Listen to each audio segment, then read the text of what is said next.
வணக்கம் ஹஸ்பண்ட்ஸ். நிறைய பேர் வந்து ஆக்ட் வந்து கேட்டிருந்தீங்க. ஆக்ட், சார்ட்டர் ஆக்ட், அதுக்கப்புறமேட்டுக்கா வந்துட்டு ஆக்ட்ஸ் ஆஃப் நிறைய ஆக்ட் கேட்டிருந்தீங்க. ஸோ அது வந்து ஷார்ட் அண்ட் ஸ்வீட்டாக எக்ஸாம் பாயிண்ட் ஆஃப் வியூவில் வந்து நம்ம பார்க்கலாம். ஓகேங்களா? ஏன்னா மேக்ஸிமம் வந்து நான் எடுத்துகிட்டு வந்திருக்க எல்லா பாயிண்ட்ஸுமே exam point of view points ரொம்ப முக்கியமான பாயிண்ட்ஸ். இது ஸ்கிப் பண்ணாதீங்க தயவு செஞ்சு. ஓகேங்களா?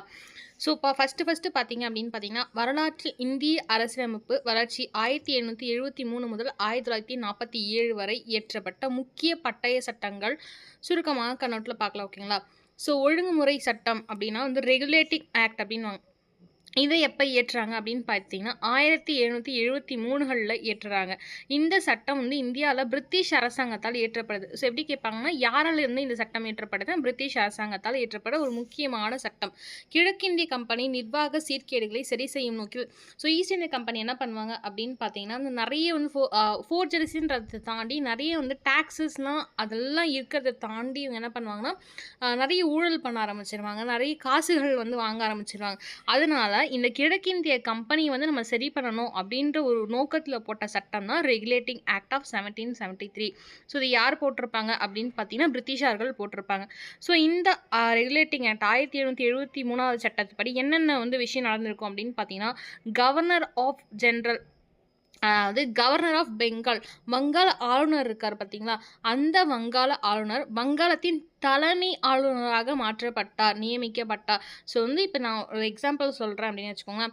நீங்கள் வந்துட்டு ஒரு கவர்னராக இருக்கீங்க பெங்காலுக்கு அப்படின்னா, வந்துட்டு வங்காளத்துடைய ஆளுநராக இருக்கீங்க அப்படின்னா உங்களை வந்து ஹெட்டாக மாற்றுறாங்க. ஓகே, அந்த இடத்துல ஒரு வேர்டு வந்து சேரும். கவர்னர் ஜெனரல் ஆஃப் பெங்கால் அப்படின்னு சொல்லிட்டு மாற்றுறாங்க. இந்த இடத்துல எப்படி கொஸ்டின் கேட்பாங்கன்னா, கவர்னர் ஆஃப் பெங்கால் வந்து கவர்னர் ஜெனரல் ஆஃப் பெங்கால் அப்படின்னு சொல்லிட்டு எந்த சட்டம் வந்துட்டு பிரிட்டிஷார்களால் இயற்றப்பட்டது அப்படின்னு கொஸ்டின் கேட்டாங்கன்னா, 1773 சட்டம் ஒரு கொஷினா. அதுக்கு முன்னாடி யாரால் இயற்றப்படுது 2 கொஷின் பார்த்துட்டோம். ஸோ அது ஃபஸ்ட்டு வந்து கவர்னர் ஆஃப் பெங்கால் வந்து கவர்னர் ஜெனரல் ஆஃப் பெங்கால் நியமிக்கிறாங்க. ஸோ இவருக்கு வந்து என்ன பண்ணுறாங்க, 4 உறுப்பினர் கொண்ட ஒரு நிர்வாக குழு வந்து அமைக்கிறாங்க. போர்ட் ஆஃப் கண்ட்ரோல்ஸ்னு சொல்லுவாங்க.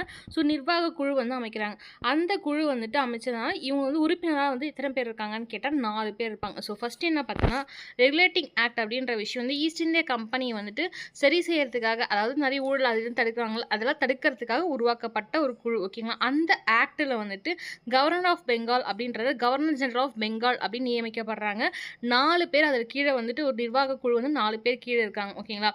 ஸோ ஃபஸ்ட்டு வந்து கவர்னர் ஜெனரல் யார், கவர்னர் ஜெனரல் ஆஃப் பெங்கால் யார் அப்படின்னு பார்த்தீங்கன்னா Warren Hasting.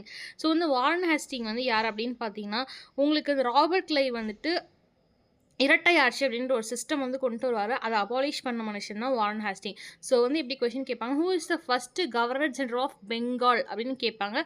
In which act அப்படின்னு கேட்டாங்கன்னா வந்துக்கோங்க, வாரன் ஹேஸ்டிங் 1873 ரெகுலேட்டிங் ஆக்ட் படி வந்துட்டு கவர்னர் ஜெனரல் ஆஃப் பெங்காலாக நியமிக்கப்பட்டார். ஓகேங்களா? ஸோ வந்து அவர் தலைமையாக வகித்தார். ஸோ பம்பாய் மற்றும் சென்னை மாகாண ஆளுநர்கள் வங்காள தலைமை கீழ்க்கும், அதாவது இப்போ வந்துட்டு ஒரு ப்ராவின்சஸ் இருக்குது பார்த்தீங்களா, பெங்காலுடைய ப்ராவின்சஸ் இருக்குது. இப்போ வந்து ஒரு 3 பேர் வந்து ப்ராவின்சஸில் முக்கியமான ப்ராவின்சஸ் தான். ஓகேங்களா? ஸோ வந்து ஃபஸ்ட்டு வந்து பெங்கால், நெக்ஸ்ட்டு சென்னை, பாம்பே, இது 3மே வந்து முக்கியமான மாகாணங்கள் அப்படின்னு சொல்லுவாங்க. இது வந்து தனித்தனியான அந்த மாகாணங்களுக்கு வந்து ஒரு ஆளுநர்கள் வந்து நியமிக்கப்பட்டிருப்பாங்க. ஆனால் இவங்க என்ன பண்ணுறாங்கன்னா, 1773 சட்டத்தின்படி என்ன பண்ணுறாங்க அப்படின்னா, இல்லை நீங்கள் வந்து 2 பேரும் வந்து பெங்காலுக்கு கீழே போயிருங்கப்பா, எங்களால் வந்துட்டு கண்ட்ரோல் பண்ண முடியல தனித்தனியாக போட்டு அப்படின்னு என்ன பண்ணுறாங்க, பிரிட்டிஷாருக்கு வந்து பெங்கால் கீழே வந்துட்டு பம்பாய் ப்ராவின்சஸையும் சென்னை ப்ராவின்சஸும் உள்ளடக்குறாங்க. ஓகேங்களா? ஸோ நெக்ஸ்ட் என்னென்னு பாருங்கள், கொல்கத்தாவில் உச்சநீதிமன்றம், அதாவது சுப்ரீம் கோர்ட் இருக்கும். ஸோ பார்த்தீங்களா, அதை வந்து இந்த சட்டத்துக்கு கீழே தான் நிறுவுறாங்க. ஸோ இந்த கொஸ்டின் நிறைய டைம் கேட்டிருக்காங்க. ஈவன் டிஎன்பிஎஸ்சி, டிஆர் நிறைய டைம் கேட்டிருக்காங்க. எப்படி கேட்டிருக்காங்கன்னா, எந்த ரெகுலேட்டிங் ஆக்ட் படி ஃபஸ்ட்டு சுப்ரீம் கோர்ட் நியமிக்கப்பட்டதுன்னு கேட்டிருக்காங்க, எந்த இயர்னு கேட்டிருக்காங்க. ஓகேங்களா? அதுக்கப்புறம் எந்த இடம் அப்படின்னு பார்த்தா கல்கத்தா, அதாவது கொல்கத்தா அப்படின்னு சொல்லுவாங்க. ஓகேங்களா? சாரி. ஸோ கோல்டாக இருக்கும். மேபி வந்து வாய்ஸ் வந்துட்டு கொஞ்சம் அப்படி தான் இருக்கும், கொஞ்சம் அட்ஜஸ்ட் பண்ணிக்கோங்க. ஸோ கம்பெனி ஊழியர்கள் தனியார் வணிகம் செய்வதற்கு லஞ்சம் பெறுவதற்கும் தடை விதிக்கப்பட்டது. ஸோ இங்கே பார்த்தீங்கன்னா வந்து ஃபஸ்ட்லேருந்து மொத்தம் 5 பாயிண்ட் தான் வச்சுக்கோங்க. என்ன அப்படின்னு பார்த்தீங்கன்னா, ஃபஸ்ட்டு பாயிண்ட் என்ன அப்படின்னு பார்த்தீங்கன்னா வந்து கவர்னர் ஆஃப் பெங்கால் அப்படின்ற விஷயத்தை கவர்னர் ஜெனரல் ஆஃப் பெங்கால் அப்படின்னு மாற்றின சட்டம் 1773 சட்டம். 2வது கொஸ்டின் எப்படின்னா வந்துட்டு, இல்லை நீங்கள் 2 பேர் கீழே வந்துருங்க, பெங்காலுக்கு கீழே வந்துட்டு மெட்ராஸும் பாம்பே நீங்கள் 2 பேர் வந்துருங்க, எங்களால் வந்துட்டு இது பண்ண முடியாது அப்படின்னு அப்படின்னு சொல்லிட்டு மாற்றி விட்டுறாங்க. 2வது கொஸ்டின், முதல் கவர்னர் ஜெனரல் ஆஃப் பெங்கால் அப்படின்னு யாருன்னு பார்த்தீங்கன்னா 1773 சட்டத்துப்படி வாரன் ஹேஸ்டிங் தான் வராரு. ஹி வாஸ் த அபாலிஷ் த இரட்டை ஆட்சின்னு சொல்லுவாங்க பார்த்தீங்களா, அதை வந்து அபாலிஷ் பண்ணுறவர் இவர் தான். ஓகே, ராபர்ட் கிளைவ் போடுவார், இவர் வந்துட்டு எக்ஸ்டாப்ளிஷ் பண்ணுவார், இவர் அபாலிஷ் பண்ணுவார். தென் தேர்ட் பாயிண்ட் என்ன அப்படின்னு பார்த்தீங்கன்னா 3 பாயிண்ட் பார்த்து, ஃபோர்த் பாயிண்ட் என்ன அப்படின்னு பார்த்தீங்கன்னா, இந்த சட்டத்தின் அடிப்படையின் காரணமாக தான் உச்சநீதிமன்றம் அப்படின்னு சொல்லிட்டு ஒரு விஷயம் கல்கத்தாவில் தொடங்கப்படுகிறது. ஓகேங்களா, ஸோ இந்த அமெண்ட்மெண்ட் ஆஃப் ஆக்ட் 1761 வரும். ஏன் அப்படின்னு பார்த்தீங்கன்னா, அது என்ன அப்படின்னு பார்த்தீங்கன்னா, இந்த கிழக்கிந்திய கம்பெனி இருக்கு பார்த்தீங்களா, அதில் வந்து தனியார் வணிகம் வந்து செய்வதற்கும் அதில் லஞ்சம் வாங்குறதுக்கும் தடை வந்து விதிக்கப்பட்டிருக்கும் அந்த சட்டத்துக்கு கீழே தான். அந்த சட்டத்தை வந்து நிறைய வந்து மிஸ்டேக்ஸ் இருக்குது அப்படின்னு சொல்லிட்டு என்ன பண்ணாங்க, 1761 1761 ஆக்ட் ஆஃப் அமெண்ட்மெண்ட் சொல்லிட்டு இந்த 1873 சட்டத்தை திருத்துறதுக்காக ஒரு அமெண்ட்மெண்ட் போட்டிருப்பாங்க. அந்த பாயிண்ட்டை நான் மிஸ் பண்ணிட்டேன். ஸோ அந்த பாயிண்ட் நீங்கள் ஆட் பண்ணிக்கோங்க. ஓகேங்களா, ஸோ வந்துட்டு இது மட்டும் இல்லாமல் சுப்ரீம் கோர்ட் வந்துச்சு இல்லை, சுப்ரீம் கோர்ட் வந்து ஏன் ஒரு ஜட்ஜோ இல்லை எதுவுமே எப்படி சுப்ரீம் கோர்ட் ஸ்டார்ட் பண்ணுவீங்க அப்படின்னு ஒரு கேள்வி வரும். அந்த ஜட்ஜா யாரை வந்து இது பண்ணுறாங்கன்னா, கம்பெனி அதாவது சுப்ரீம் கோர்ட்டில் வந்து சார் எலிஜா இம்பே அப்படின்ற ஒருத்தர் வந்து நீதிபதி, அதாவது ஹெட் ஜட்ஜா வந்துட்டு அவர் தான் வந்துட்டு அப்பாயிண்ட் பண்ணுறாங்க. ஓகேங்களா, ஸோ பிட் இந்தியா சட்டம் பொறுத்த வரைக்கும் 1784 பிட் இந்தியா சட்டம் வந்து 1774 சட்டத்துடைய குறைபாடுகள்னு சொன்னாங்க பற்றி, அதுக்கு முன்னாடி நான் சொல்லியிருக்கேன். 1781 ஆக்ட் ஆஃப் அமெண்ட்மெண்ட்னு சொல்லிட்டு ஒரு சட்டம் கொண்டு வந்து குறைகள் தீர்ப்பாங்க. அதை தவிர்த்து 3 வருஷம் கழிச்சு பிட் இந்தியா ஆக்ட் அப்படின்னு சொல்லுவாங்க, அந்த சட்டங்கள் வந்து இயற்றப்படுகிறது. ஸோ இதோட முக்கிய அம்சங்கள் என்ன அப்படின்னு பார்த்தீங்கன்னா, அங்கே வந்து 4 பேருன்னு சொன்னோம் பார்த்தீங்களா, அதாவது கவர்னர் ஜெனரல் ஆஃப் பெங்கால் கீழே வந்து 4 பேர் நியமிக்கப்படுகிறார்கள் உறுப்பினர்கள் அப்படின்னு படிச்சோம் பார்த்தீங்களா, இங்கேயும் அதே தான். கம்பெனியின் அரசியல் மற்றும் வணிக செயல்பாடுகள் பிரிக்கப்பட்டன. ஸோ இங்கே பாருங்கள், இது வந்து எப்படி பிரிக்கிறாங்கன்னா, அப்போ வந்து ஈஸ்ட் இந்தியா கம்பெனின்றது பொலிட்டிக்கலாவோ இல்லைனா வந்து ட்ரேடாவோ மட்டும் வந்து எல்லாமே ஒட்டுமொத்தமாக இருந்தது 1873 சட்டத்தில். ஆனால் 1784 சட்டத்தில் தான் இல்லை நம்ம வந்து ட்ரேடை வந்துட்டு ஒரு பிஸ்னஸ் மைண்டில் செய்யணும், பொலிட்டிக்கல்ன்றது தனி அப்படின்ற மாதிரி, அதாவது கம்பெனியுடைய அரசியல், ஈஸ்ட் இந்தியா கம்பெனியுடைய அரசியலையும் வணிகத்தையும் தனியாக பிரிக்கிற சட்டம் எது அப்படின்னு பார்த்தீங்கன்னா பிரி அப்படின்னு நம்ம வச்சுக்கோங்க. ஓகே, பிஐடிடி பிட் இந்தியா ஆக்ட்னு சொல்லுவோம், பிரிக்கிறது. ஓகேங்களா, ஸோ வந்து போர்ட் ஆஃப் கண்ட்ரோல் அப்படின்னு சொல்லிட்டு புதிய வந்து ஒரு வாரியம் வந்து ஓப்பன் பண்ணுறாங்க. அங்கே வந்து 4 பேர் உறுப்பினர்கள் வந்துட்டு ஓப்பன் வச்சுருப்பாங்க. இங்கே வந்து போர்ட் ஆஃப் கண்ட்ரோல் அப்படின்ற விஷயத்தை வந்து ஸ்டார்ட் பண்ணுவாங்க. ஓகேங்களா, ஸோ வந்து அங்கே வந்து போர்ட் ஆஃப் கண்ட்ரோல்னு சொல்லியிருப்பேன், இல்லை அந்த வார்த்தைக்கு வந்து வேற ஒரு ஆங்கில வார்த்தை வரும், அதுக்கு இணையான வார்த்தையை நான் அப்புறமா சொல்கிறேன். ஸோ போர்ட் ஆஃப் கண்ட்ரோல் வந்து எந்த ஆக்ட் படி கேட்டிருக்காங்க அப்படின்னு பார்த்தீங்கன்னா, இந்த கொஸ்டின் ஆல்ரெடி கேட்டதான், 1784 பிட் இந்தியா ஆக்ட் படி போர்ட் ஆஃப் கண்ட்ரோல் வந்து ஒரு அமைப்பு ஏற்படுத்தப்படுது. இந்த கம்பெனியின் அரசியல் மற்றும் இராணுவ விவரங்களை கண்காணிக்கிறதுக்காக வந்துட்டு இதை அப்பாயிண்ட் பண்ணுறாங்க, போர்ட் ஆஃப் கண்ட்ரோல் அப்படின்ற விஷயத்தை. இந்தியாவில் உள்ள கம்பெனி நிர்வாகம் இங்கிலாந்தின் அரசு, அதாவது இந்தியாவில் இருக்கக்கூடிய ஈஸ்ட் இந்தியா கம்பெனிஸ் இருக்குது பார்த்தீங்களா, அதை வந்து என்ன பண்ணுறாங்கன்னா வந்துட்டு இங்கிலாந்துலேருந்து நேரடி கட்டுப்பாட்டுக்குள்ளே வந்துடுது. ஓகேங்களா, ஸோ வந்து நம்ம எப்படி வந்து குயின் இந்தியா ப்ரொக்ளமேஷன் சொல்லுவோமோ, அது எப்படி நேரடியாக வந்து ஒரு அரசியின், அதாவது ராணியுடைய கீழே வந்து நீங்கள் அடிப்படைஞ்ச அந்த மொத்தமும் வேலை செய்யணுமோ, நேரடியாக கண்காணிப்போமோ, அதே மாதிரி 1884 சட்டமானது இங்கிலாந்தின் அரசின் நேரடி ஒரு கட்டுப்பாட்டுக்குள்ளே வருது அப்படின்னு சொல்லலாம். ஸோ இதில் 3 பாயிண்ட் தான். ஓகேங்களா, இது வந்துட்டு வணிகத்தையும் அரசியலையும் தனியாக பிரிக்குது. கிழக்கிந்தியா வணிகத்தையும் கிழக்கிந்திய அரசியலையும் தனியாக பிரிக்கப்பட்ட சட்டம் போர்ட் ஆஃப் கண்ட்ரோல் அப்படின்ற ஒரு புது நியமனம் செய்யப்பட்டது. பிறகு வந்து இந்த கம்பெனி நிர்வாகம் வந்துட்டு டைரக்டாக வந்து இங்கிலாந்து கீழே வந்துடுது. ஸோ நெக்ஸ்ட் வந்து 3வது சட்டம் என்னன்னா, ரொம்ப முக்கியமான சட்டம். ஆக்சுவலாக 1935 வந்து எவ்வளோ இம்பார்ட்டனோ அது முக்கியமான சட்டம். அப்புறம் இன்னும் சொல்கிறேன், ஆக்சுவலாக வந்துட்டு நம்ம 1909 மின்டோ மார்லி ரிஃபார்மும் 1919 டயர்ச்சின்னு சொல்லுவோம். ஸோ மாண்டகஸ் செம்ஸ்ஃபோர்ட் அவர் வந்துட்டு அந்த ரிஃபார்ம்ஸும் சரி, அதுக்கப்புறமா வந்துட்டு 1935 ப்ராவின்சஸ் ஆக்ட் அந்த ஆக்டும் சரி, இந்த 3மே ரொம்ப கன்ஃபியூஸ்டாக இருக்கும். ஏன்னா வகுப்பவாதம் வரும், பைகேமரலிசம் வரும், டயர்ச்சி வரும். இது எப்போ எப்படி, ஏன்னா 1909 1919 பார்த்தீங்கன்னா ரெப்ரசென்ட் பண்ணுவாங்க. ரிசர்வேஷன்ஸ் வந்து 1909 சொல்லுவாங்க. அதை நம்ம கிளியராக எனக்கு வந்து கட் ஷார்ட்டாக கிறிஸ்டல் கிளியராக பார்த்துடலாம். ஓகேங்களா, ஸோ அதுக்கு முன்னாடி பட்டய சட்டம் 1813 சார்ட்டர் ஆக்ட் ஆஃப் 1813. ஸோ இந்த சட்டம் வந்து இந்தியாவோட கம்பெனி வர்த்தக ஏகபோக உரிமை, அதாவது மோனோபாலி ட்ரேட்னு சொல்லுவாங்க. ஓகேங்களா, இது உங்களுக்கு ஞாபகம் இருக்கான்னு தெரியல, டிஎன் செட்டில் வந்து இந்த வேணா வந்து கேட்டிருந்தாங்க ஆக்சுவலாக வந்து. ஓகேங்களா, ஸோ மோனோபாலி ஆஃப் ட்ரேட் வந்து எந்த பட்டய சட்டம் வந்து கீழே வந்து வருது அப்படின்னு பார்த்தீங்கன்னா சார்ட்டர் ஆக்ட் அப்படின்னு சொல்லுவாங்க. எந்த பட்டய சட்டத்துக்கு கீழே வருது அப்படின்னு பார்த்தீங்கன்னா 1813 பட்டய சட்டத்துக்கு கீழே. ஸோ இப்போ இதுலேயும் முக்கியமான விஷயம் இருக்குல்ல, ஸோ வந்து பார்க்கலாம். கிழக்கிந்திய கம்பெனியின் வணிக ஏகபோகம் நீக்கப்பட்டது. அதாவது என்ன ஆகும் அப்படின்னு பார்த்தீங்கன்னா வந்து இந்த மோனோபாலி ட்ரேடை வந்து நீக்கிடுறாங்க ஆக்சுவலாக. ஓகேங்களா, ஸோ வந்து மோனோபாலி ட்ரேடை வந்து நீக்கிட்டு என்ன ஆகும் அப்படின்னு பார்த்தீங்கன்னா, அது வந்து ஆக்சுவலாக நமக்கு தான் வந்து லாஸ் அப்படின்ற மாதிரி சொல்லலாம். ஓகேங்களா, ஸோ வந்து மோனோபாலி ட்ரேட் வந்து நீக்கப்படுது. ஆனால் சீனாவுடனான தேயிலை வர்த்தகத்தில் மட்டும் ஏகப்படம் திறந்தது. ஸோ மோனோபாலி வந்து சீனா கூட மட்டும் வந்து, ஏன்னா சீனா தான் வந்து அப்போ வந்து சாரி சாரி சீனா தான் வந்து அப்போ வந்து தேயிலை இருக்குது பார்த்தீங்களா, அந்த தேயிலையில் வந்துட்டு ரொம்ப வந்துட்டு நெறைய வந்து ப்ரொடியூஸ் பண்ணக்கூடிய ஒரு கண்ட்ரி அப்படின்னு பார்த்தீங்கன்னா, சீனா தான். இப்பயுமே தேயிலைல வந்து நீங்க எப்படி இந்தியால அசாமோ, அதோட டபுள் மடங்கு வந்து சீனா அப்படின்னு தான் சொல்ல முடியும். ஸோ, இந்த மோனோபாலி ட்ரேட வந்துட்டு ஸ்டாப் பண்றாங்க. ஆனா, சீனா கூட மட்டும் கன்டின்யூ பண்றாங்க. First point. ஸோ, இந்தியாவின் கல்வி வளர்ச்சி ஆண்டுக்கு ₹1,00,000 ஒதுக்கப்பட்டது. இந்த கேள்வியும் செட்ல கேட்கப்பட்டது. டிஎன்பிசியிலும் கேட்கப்பட்டது. இந்திய கல்விக்காக எந்த ஒரு சட்டத்தால் ₹1,00,000 வந்து ஐ மீன் குடுத்தாங்க அப்படின்னு பார்த்தீங்கன்னா, 1813 தான். ஓகேங்களா? இந்தியாவின் கிறிஸ்துவ சமயத்தை இந்த கொஸ்டின் கேட்டிருக்காங்க. 1813ல 3 பாயிண்ட். இந்த 3 பாயிண்ட்டையும் நெறைய டைம் கேட்டிருக்காங்க. இத தவிர நெறைய டீட்டெயில் பாயிண்ட்ஸ் இருக்கும். நான் வந்து எக்ஸாம் பாயிண்ட் ஆஃப் வியூல ரிவிஷனுக்காக இது சொல்றேன். ஓகே. ரிப்பீட்டடா கேட்ட கொஸ்டின்ஸ் அந்த பாயிண்ட்ஸ் மட்டும் எடுத்துட்டு வந்திருக்கேன். ஓகேங்களா? நீங்க ஃபுல்லா படிக்கிறதால 12த் புக்ஸ்ல நெறைய எத்திக்ஸ் புக்ஸ்லாம் வந்து கவர் பண்ணி பாலிட்டிலாம் கவர் பண்ணி படிங்க. ஓகேங்களா? லட்சுமிகாந்தன் சொல்லிட்டு ஒரு புக் இருக்கும். அதெல்லாம் படிங்க. செம்மையா இருக்கும். ஆக்சுவலா அந்த புக் ஆனா கொஞ்சம் வேகா இருக்க மாரி இருக்கும் அந்த புக் வந்துட்டு. ஸோ அந்த புக் வந்து என்கிட்ட இருக்கு. முடிஞ்சா நம்ம அந்த புக்க வச்சு கிளாஸ் நடத்துவோம். பாலிட்டி வந்து டிஆர்பி முடிஞ்சதுக்கப்புறம் இந்த நெட்டு செட்லாம் வரும்ல, நம்ம அப்போ டீச் பண்ணலாம். ஸோ 3 பாயிண்ட் தான். மோனோ ட்ரேட் பாலிசி வந்து ஸ்டாப் பண்றாங்க. ஏகபோதியம் வந்து ஸ்டாப் பண்ணுது. ஆனா சீனா கூட வந்து தேயிலைக்கு வந்து கன்டின்யூ ஆகுது. செகண்ட் பாயிண்ட் என்னன்னா, கல்விக்காக ₹1,00,000 ஒதுக்கப்படுகின்றன. 3வது பாயிண்ட் வந்து கிறிஸ்டியன் மிஷனரி வந்து இருக்கு பார்த்தீங்களா? இப்ப வந்து நம்ம வந்து கிறிஸ்தவர்களாக மதத்த வந்து பரப்புகிறதுக்கு வந்து இது வந்து இவங்களே வந்துட்டு ஒரு ஓகே பண்ற மாரி ஓகேங்களா?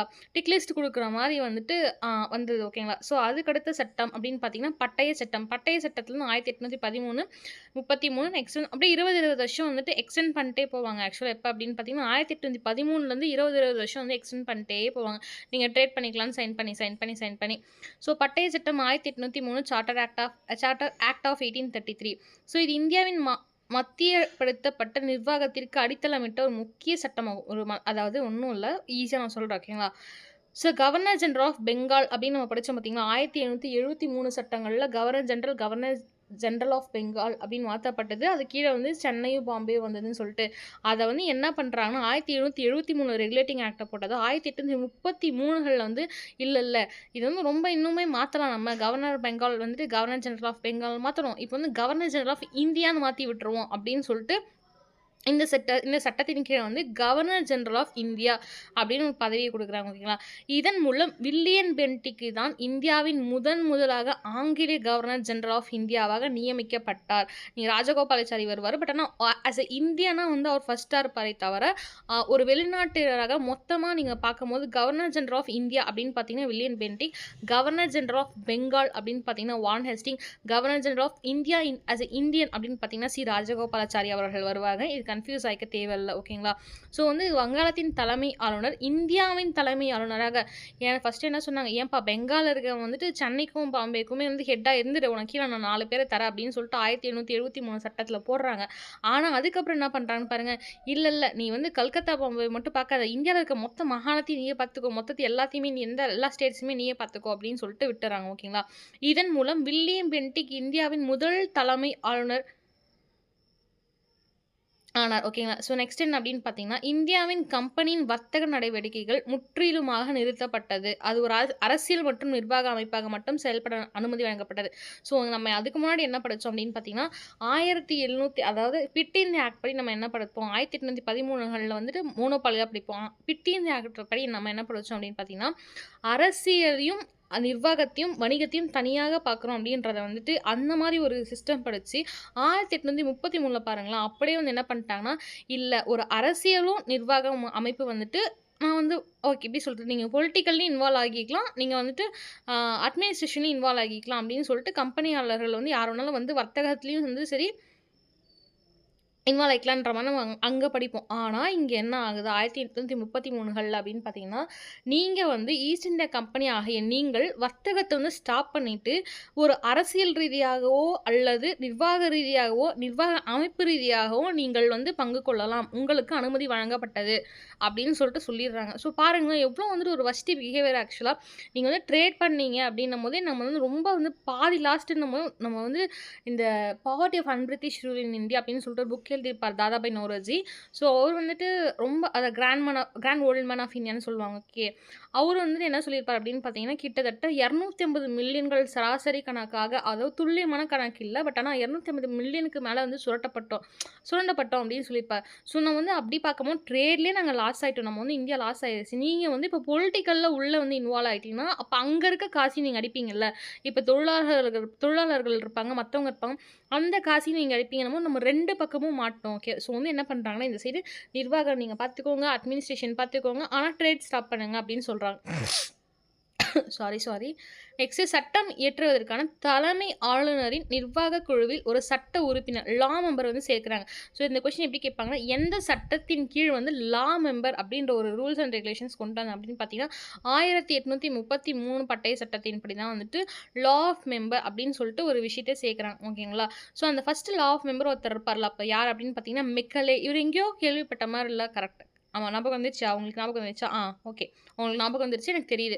யார் அப்படின்னு பார்த்தீங்கன்னா, மெக்கலே அப்படின்றவர் தான் அதாவது இந்தியாவுல வந்து வெஸ்டர்னைஸ் கல்வி அப்படின்னு சொல்லணும். நம்ம வந்து மேற்கத்திய கல்வி, ஆங்கில கல்விய வந்துட்டு கொண்டு வரதுக்கு முக்கியமான ஒரு ஆள். வில்லியம் பென்டிக் கூட சேர்ந்து ஒர்க் பண்ண ஒரு ஆள் தான் மெக்கலே அப்படின்னு சொல்லுவோம். ஓகேங்களா? இவர் வந்து ரொம்ப ட்ரிபியூட் பண்ணுவாருங்க. ஆக்சுவலா வந்து ஆங்கில கல்வி வந்து இந்தியாவுல வர்றதுக்கு ரொம்ப வந்து ஒரு ட்ரிபியூட் பண்ணக்கூடிய ஒரு ஆள், நல்ல ஆள் அப்படின்னு சொல்லுவோம். ஓகேங்களா? இந்தியாவில் சட்டங்களை முறைப்படுத்த ஒரு சட்ட ஆணையம், லா மெம்பர் கொண்டு வரப்பட்டதும் 1833வது சட்டம். மெக்கலே தான் ஹெட்டா இருக்காரு. அதேபோல லா கமிஷன் பண்ணதும் 1833 தான். நீங்க வந்து ஈஸ்ட் இந்தியா கம்பெனி ஆகிய நீங்கள் வணிக தொடர்பை வந்து நிறுத்திவிட்டு நிர்வாகத்திலும் பொலிட்டிக்கல் அரசியலிலும் வந்து நீங்க வந்து ஸ்டார்ட் பண்ணணும் அப்படின்னு சொன்ன சட்டமும் 1833 தான். கவர்னர் ஜெனரல் ஆஃப் பெங்காலா கவர்னர் ஜெனரல் ஆஃப் இந்தியான்னு மாத்தணும் 1833வது சட்டத்துல வில்லியம் பென்டிக். இந்த ஃபர்ஸ்ட். ஸோ பட்டய சட்டம் 1853. ஓகேங்களா? ஸோ இந்த பட்டய சட்டம் வந்து என்ன அப்படின்னா 20 வருஷம் வந்து அதிகம் பண்ணாங்களா? அப்போ 1813, 1833, அப்போ 1853. ஓகே. இந்த பட்டய சட்டம் கடைசியாக இயற்றப்பட்ட சட்டம். ஏன்னா அதுக்கப்புறமேட்டு ஆக்ட் ஆஃப் வந்துட்டு இது பட்டய சட்டம் வந்து 1813 1853 வரைக்கும் தான் வந்து கடைசி பட்டை. இது வந்து ஒரு இம்பார்ட்டன்டான பாயிண்ட் நான் உங்களுக்கு அப்போ சொல்கிறேன். ஓகேங்களா?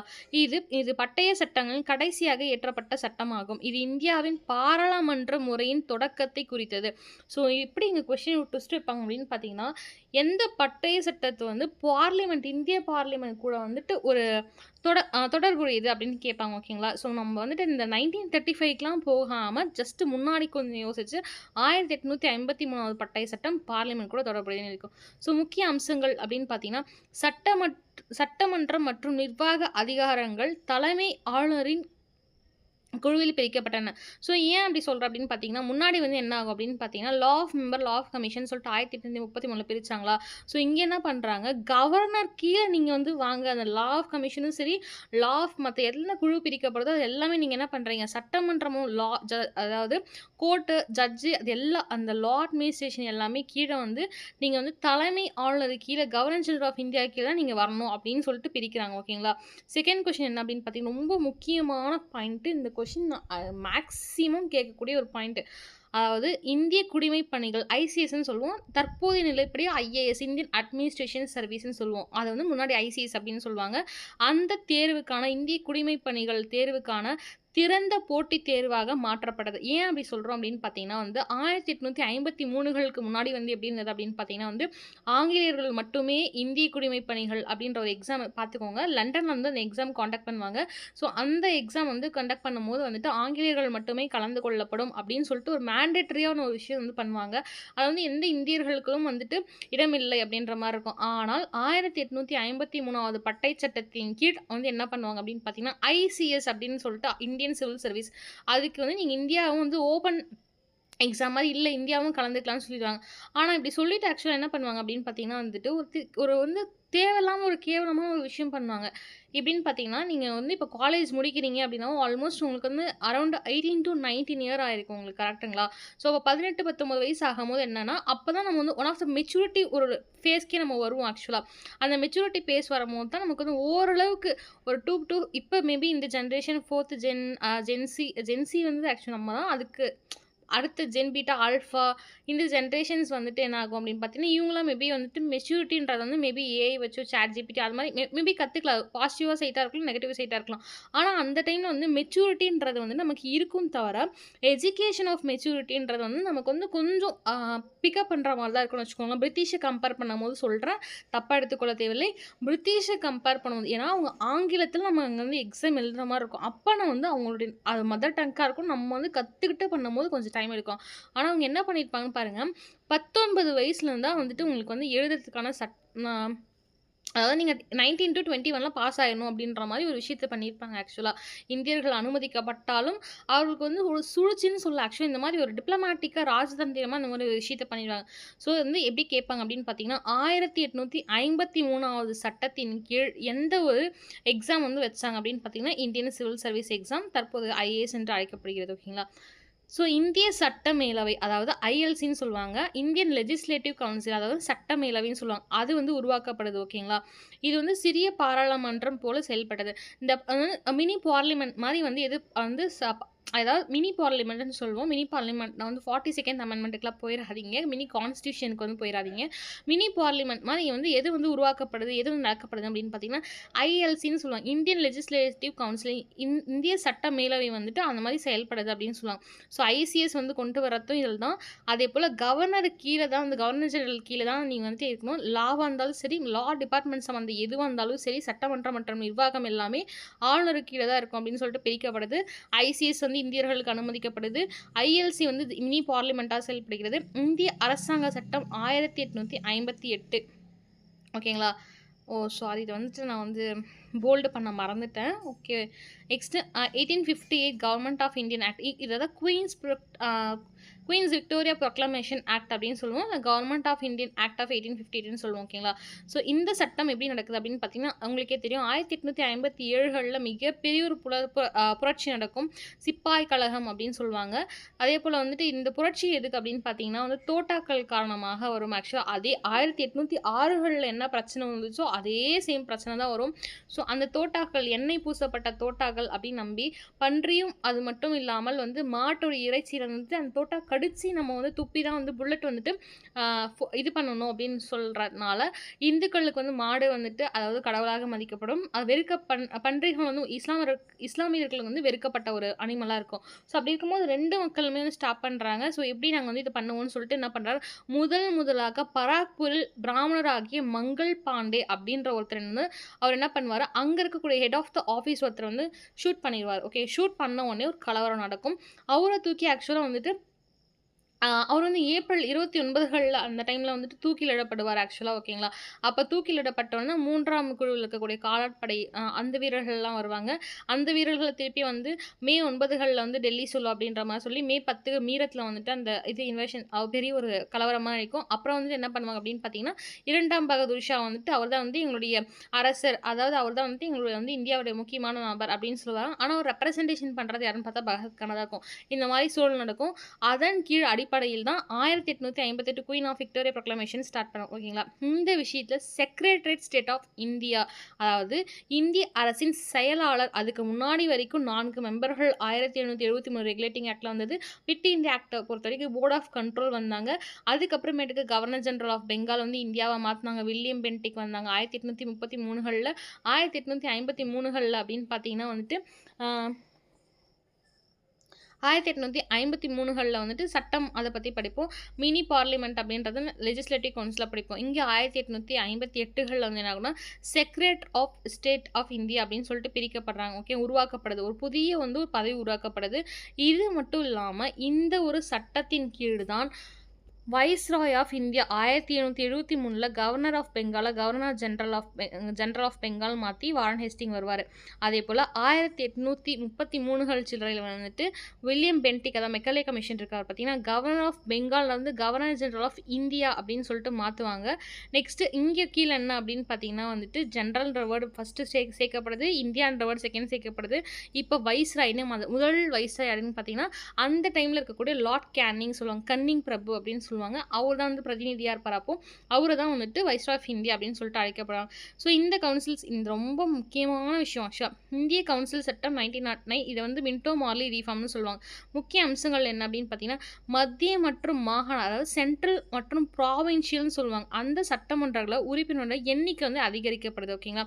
சென்ட்ரல்லையும் சரி ப்ராவின்ஷியல்லையும் சரி முதல் முறையாக இந்தியர்களுக்கு சட்டமன்றத்தில் இடம் வழங்கப்பட்டது. ரொம்ப முக்கியமான பாயிண்ட்டு. இந்தியாவில் சட்டமன்றத்தில் வந்து வந்து ஃபர்ஸ்ட் எப்போ வந்து இடம் வந்து வழங்கப்பட்டதுன்னா 1909 ஆக்ட் படி தான் முஸ்லீம்களுக்கு தனி தேர்தல் தொகுதி செப்பரேட் எலெக்ஷன் வந்துட்டு, அதாவது இந்த கொஸ்டின் ஆல்ரெடி கேட்டிருக்காங்க. எந்த ஒரு ஆக்ட் வச்சு செப்பரேட் ஆஃப் எலக்டரேட் வந்து முஸ்லீமுக்கு கொடுக்கப்பட்டது அப்படின்னு பார்த்தீங்கன்னா 1909 ஆக்ட் படி மின்டோ மார்லி ரீஃபார்ம் படி நம்ம வச்சுக்கோங்க. முஸ்லீமும் ஸோ மின்டோ மார்லி நம்ம வச்சுக்கோங்க எம்கியூ. ஸோ இது வகுப்புவாத பிரதிநிதித்துவத்துக்கு வழி. ஸோ வந்து இது என்ன ஆகுது அப்படின்னு பார்த்தீங்கன்னா வந்துட்டு ரிசர்வேஷனுக்கு வந்து ஒரு வழிவகுக்குது. ஓகேங்களா? ஸோ 3 பாயிண்ட் தான் முக்கியமான பாயிண்ட். சென்ட்ரல் ப்ராவின்சஸ் 2த்துக்குமே வந்து உறுப்பினர்கள் வந்து எண்ணிக்கை அதிகமாக்கப்படுகிறது. முதல் முறையாக இந்திய சட்டமன்றத்தில் இருந்து இந்தியர்களுக்கு இடம் வழங்கப்பட்டது. முஸ்லீம்களுக்கு தனி தேர்தல் செப்பரேட் எலக்ட்ரேட் எலெக்ஷன்ஸ் வைக்கிறாங்க. தென் வந்து ரிசர்வேஷன் வந்து ஒரு வழிவகுத்தது. ஓகேங்களா?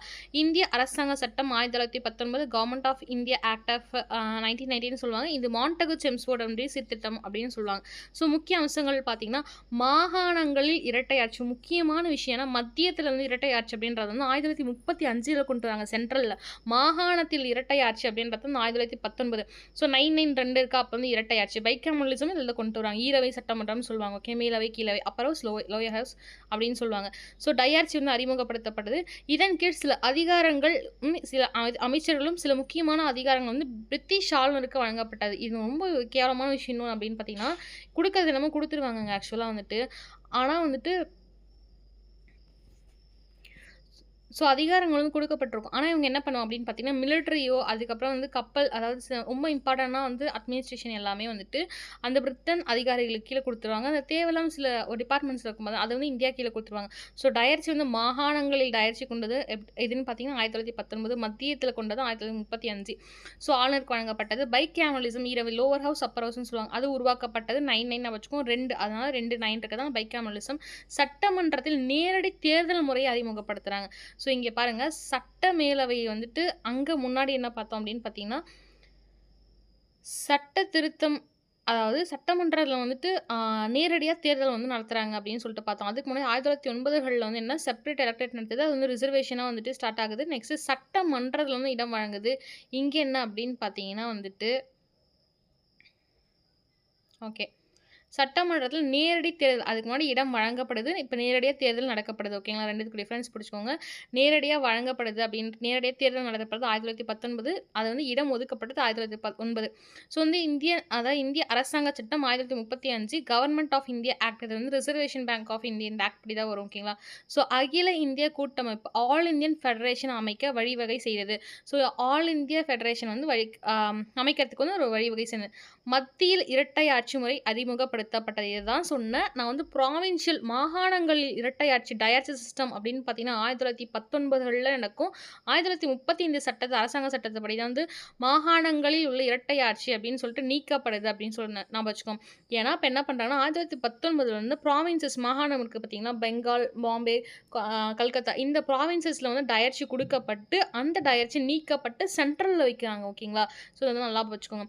நெக்ஸ்ட்டு மத்தியில் கூட்டாட்சி நீதிமன்றம், ஏன்னா ஆல்ரெடி வந்து ஆல் இந்தியா ஃபெடரேஷன் வந்து வழி வகுத்துருச்சு.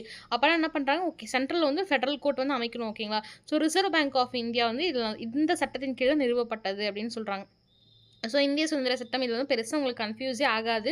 ஸோ ஆகஸ்ட் 15, அதாவது நேற்று ஆகஸ்ட் 15, 1947 அன்று இந்திய சுதந்திரம் பெற்றது. இந்தியா மற்றும் பாகிஸ்தான் என 2 தனி நாடுகளாக பிரிக்கப்பட்டது. பிரிட்டிஷ் அரசின் ஆட்சி இந்தியாவுக்கு முடிவந்தது. ஸோ வந்துட்டு ஒரு டைம் ரிவிஷன் பண்ணிக்கலாம். ஓகேங்களா? இல்லைனா நீங்கள் பார்க்குறதா இருந்தால் கூட அப்படியே வந்துட்டு ஸ்லோ பண்ணி நீங்கள் தள்ளி பார்த்துக்கோங்க. ஐ மீன் ரிவர்ஸ் பண்ணி வீடியோவை. ஸோ 1773 பொறுத்த வரைக்கும் என்ன அப்படின்னு பார்த்தீங்கன்னா வந்து கவர்னர் ஜெனரல் வந்து கவர்னர் ஆஃப் பெங்கால் வந்து கவர்னர் ஜெனரல் ஆஃப் பெங்கால்னு மாற்றுறாங்க. நெக்ஸ்ட் வாரன் ஹேஸ்டிங் வந்துட்டு முதல் வங்காள ஆளுநராக இருக்காரு. பம்பாய் மற்றும் சென்னை வந்து இது கீழே வருது. சுப்ரீம் கோர்ட் வந்து இது பண்ணுறாங்க. எலிஜா எம்பி வந்துட்டு அதோடைய நீதிபதியாக இருக்காரு. 4 பேர் வந்து அமைக்கிறாங்க. கம்பெனி ஊழியர்கள் வந்து தனியாக வந்து வணிகம் செய்யறதுக்கோ இல்லை லஞ்சம் வாங்குறதுக்கோ தடை விதிக்கிறாங்க. பிட் இந்தியா ஆக்ட் வந்து அதோடைய 1773 குறைபாடுகளை வந்துட்டு ஏற்றத்துக்காக Pitt India Act board of control அப்படின்ற ஒரு விஷயத்தை ஸ்டார்ட் பண்ணுறாங்க. கம்பெனி வந்து அரசியல் மற்றும் வணிகத்தில் வந்து தனியாக பிரிக்கிறாங்க. ஓகேங்களா? ஸோ தனியாக பிரிக்கப்படுது. அதுக்கப்புறமேட்டுக்கு கம்பெனி வந்து அரசியல் மற்றும் இராணுவ விவரங்கள் வந்து கண்காணிக்கப்படுறாங்க. இந்தியாவில் உள்ள வந்து கம்பெனி நிர்வாகம் வந்து இங்கிலாந்தோடைய டேரெக்டாக வந்து அவங்களுடைய கண்ட்ரோலுக்கு வருது. 1813 பொறுத்த வரைக்கும் என்ன அப்படின்னா, மோனோபாலி ட்ரேட் பண்றாங்க. சீனாக்கு மட்டும் வந்து இது விதிவிலக்கா இருக்கு. நெக்ஸ்ட் வந்து அதுமாரி சீனாக்கு மட்டும் விட்டு, தேயிலைக்கு மட்டும் விட்டு மத்ததுக்கெல்லாம் பண்றாங்க. கல்விக்காக ரூ. 1,00,000 தராங்க. இந்திய அதாவது கிறிஸ்டியன் மிஷனரி ஸ்டார்ட் பண்றாங்க. ஸோ 1833 பொறுத்த வரைக்கும் என்ன அப்படின்னு பார்த்தீங்கன்னா வந்துட்டு, கவர்னர் ஜெனரல் ஆஃப் பெங்கால் அப்படின்றத கவர்னர் ஜெனரல் ஆஃப் இந்தியா அப்படின்னு சொல்லிட்டு கவர்னர் ஜெனரல் ஆஃப் இந்தியா அப்படின்னு மாத்துறாங்க. வில்லியம் பென்டிக் வராரு. மெக்காலே பிரபு வந்துட்டு லா மெம்பருடைய குழு தலைவரா இருக்காரு. அது மூலியமா எஜுகேஷன் சிஸ்டம்லாம் வில்லியம் பென்டிக்கும் மெக்கலாவும் சேர்ந்து வந்துட்டு ஆங்கில கல்வி வந்து கொண்டு வருவாங்க. நெக்ஸ்ட் வந்து லா கமிஷன், லா மெம்பர் இதெல்லாம் பிரிக்கப்படுது. 1853 என்ன நடக்கும் அப்படின்னு பார்த்தீங்கன்னா, கடைசியா வந்து சார்ட்டர் ஆக்ட் தான். இதெல்லாம் இந்தியன் சிவில் சர்வீஸ் வந்துட்டு நடக்க வந்து ஓப்பன் எக்ஸாம்ஸ் வந்து வைப்பாங்க. அது மட்டும் இல்லாமல் சட்டமன்றம் வந்து சட்டமன்றமாக இருந்தாலும் நிர்வாகமாக இருந்தாலும் வந்து தலைமை ஆளுநர் கீழே தான் வரணும் அப்படின்னு சொல்லிட்டு பிரிக்கிறாங்க. அது மட்டும் இல்லாமல் ஐசிஎஸ் எக்ஸாம் நடக்குது. இந்தியன் லெஜிஸ்லேட்டிவ் கவுன்சில் வந்து சிறிய பாராளுமன்றமாக வந்து ஐஎல்சி வந்து நடக்குது அப்படின்னு சொல்கிறாங்க. அதுக்கப்புறம் 1858 government of India act. So சிப்பாய் கழகத்தினால வந்தது. ஸோ அதுக்கப்புறம் செக்ரட்டரி ஸ்டேட் ஆஃப் இந்தியா அப்படின்னு சொல்லிட்டு ஒரு விஷயம் வந்துட்டு புதுசாக உருவாக்கப்படுது. கிழக்கிந்திய ஆட்சி வந்து கம்பெனி வந்து ஆட்சி முடிவு வந்து குயின்ஸுடைய நேரடி ஆட்சி கீழே வராங்க. வைஸ்ராய் ஆஃப் இந்தியா அப்படின்னு உருவாக்குறாங்க. முதல் வைஸ்ராய் ஆஃப் இந்தியா வந்து லார்ட் கானிங் பிரபு. நெக்ஸ்ட் 1909 பொறுத்த வரைக்கும் என்ன அப்படின்னு பார்த்தீங்கன்னா, முதல் முறையாக சட்டமன்றத்தில் வந்து இடம் தராங்க. தென் வந்து மத்திய மாகாண சட்டமன்றத்தில் வந்து உறுப்பினர்களுடைய எண்ணிக்கை அதிகரிக்குது. முஸ்லீம்களுக்கு செப்பரேட் எலக்ட்ரேட் நடத்துறாங்க. இதன் மூலியமா ரிசர்வேஷன் வரதுக்கான ஒரு வழிவகுத்தது. 1919 அப்படின்னு பார்த்தா மாண்டகட் செம்ஸ் டயர்ச்சி, மாகாணங்களில் டயர்ச்சி, ஒரு ப்ராவின்சஸில் டயர்ச்சி உருவாக்கப்படுது. சில அதிகாரங்கள் கொடுக்குறாங்க. சில முக்கியமான அதிகாரங்கள் வந்து பிரிட்டிஷ் கிட்ட போயிடுது. அதேபோல் வந்து பைகாமலிசம் அதாவது ஒன்றுமே இல்லை, மத்தியில் வந்துட்டு சென்ட்ரலில் வந்து நல்லா நோட் பண்ணிக்கோங்க, மாகாணங்கள் இல்லை, சென்ட்ரலில் பைகாமலிசம் வந்து கொண்டு வராங்க. அதாவது லோவர் ஹவுஸ், அப்பர் ஹவுஸ் அப்படின்னு சொல்லிட்டு உருவாக்கப்படுது. சட்டமன்றத்தில் வந்து நேரடி தேர்தல் நடக்கப்படுது. அங்கே வந்து சட்டமன்றத்தில் இடம் கொடுத்தார்கள், இங்கே நேரடி தேர்தல் நடத்தினார்கள் அப்படின்னு வச்சுக்கோங்க. 1935 பொறுத்த வரைக்கும் ஆர்பிஐ வரும், ஆல் இந்தியன் ஃபெடரேஷன் வந்து சென்ட்ரலில் வந்து ஃபெடரேஷன் பண்ணுவாங்க. 1919 வந்து எப்படி வந்து மாகாணங்கள் இரட்டை ஆட்சி அழிச்சு இங்கே வந்து மத்தியத்தில் வந்து கொண்டு வருவாங்க. 1935 1947 உங்களுக்கு வந்து நமக்கு வந்துட்டு இந்தியா சுதந்திரம் அடைஞ்சிச்சு. ஓகேங்களா? ஸோ இந்த பாயிண்ட்டை நீங்கள் வந்து அட்லீஸ்ட் ஒரு 2 டைம் கேளுங்க. ஓகேங்களா? அதாவது 1873 அதனால் திருத்தப்பட்ட 1781 அமெண்ட்மெண்ட் ஆஃப் அப்படின்னு சொல்லிட்டு ஆக்ட் அப்படின்னு சொல்லிட்டு திருத்தப்பட்டதுலையும் வந்துட்டு கேளுங்க. ஓகேங்களா? ஸோ ரொம்ப முக்கியமான விஷயம். ஸோ திருப்பி ரிப்பீட்டடாக கேட்டுகிட்டே இருங்க. அப்போ தான் வந்துட்டு உங்களுக்கு ஓரளவுக்கு ஞாபகம் இருக்கும். ஓகே, இந்த டாபிக் வந்து நிறைய பேர் கேட்டிருந்தீங்க. ஆக்சுவலாக வந்து நான் போடுங்கன்னு சொல்லிட்டு கொஞ்சம் டைம் எடுத்துருச்சு. ஆக்சுவலாக 30 மினிட்ஸ் கிட்டே எடுத்துருச்சு. It's okay. ரொம்ப இம்பார்ட்டண்டான டாபிக் தான் படிச்சிருங்க. ஏன்னா வந்து ஒரு டாப்பிக்கே நம்ம வந்து 1773 எடுத்தாவே 10 நிமிஷம் படிக்கிற மாதிரி இருக்கும் ஆக்சுவல் புக்கில் படித்தா. ஸோ அதெல்லாம் வந்து கொலேஜ் பண்ணி தான் நான் போட்டிருக்கேன். நன்றி ஆஸ்பிரண்ட்ஸ். சப்போர்ட் பண்ணுங்கள், கீழே கமெண்ட் பண்ணுங்கள். இந்த செக்ஷன் உங்களுக்கு புரிஞ்சிருந்ததா, ஓகே யூஸ்ஃபுல்லாக இருந்தது தான் அப்படின்னு சொல்லிட்டு தம்ஸ் அப் கொடுத்துட்டு போங்க. ஓகேங்களா? Thank you aspirants.